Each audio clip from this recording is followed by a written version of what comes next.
இந்த அவையிலே வந்து நாங்கள் நின்று கொண்டிருக்கின்றோம். மாண்புமிகு தமிழக முதல்வர் அவர்கள் தனி தீர்மானத்தை சட்டமன்றத்திலே கொண்டு வந்து நிறைவேற்றினார். அந்த மதுரை மாவட்டத்தின் மேலூரிலே இருக்கிற அனைத்து ஒன்றியங்களிலும் ஊராட்சிகளிலும் தீர்மானம் நிறைவேற்றினோம். ஆனாலும் ஒன்றிய அமைச்சர் டங்ஸ்டன் சுரங்க திட்டத்தை கைவிட மாட்டோம் என்று ஒரு முறை இருமுறை அல்ல 3 முறை அறிக்கை விட்டார். ஆனாலும் நாங்கள் தளரவில்லை. விடாப்பிடியான போராட்டத்தை 77 நாட்கள் நடத்தியதால் இன்றைக்கு வெற்றியோடு நாங்கள் வந்திருக்கிறோம். இந்த வெற்றிக்கு பிறகு மாண்புமிகு அமைச்சர் அவர்கள் சொல்கிறார், மக்கள் இனிமேல் நிம்மதியாக தூங்குவார்கள் என்று சொல்கிறார். மக்கள் இனிமேல் நிம்மதியாக தூங்குவார்கள். சரி, இந்த தூக்கத்தை கெடுத்தது யார்? நீங்கள் தூக்கத்தை கெடுத்தவர்கள்.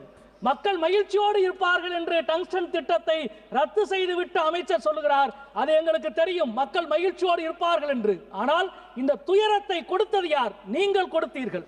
எனவே தான் மக்கள் விடாப்பிடியான போராட்டத்தை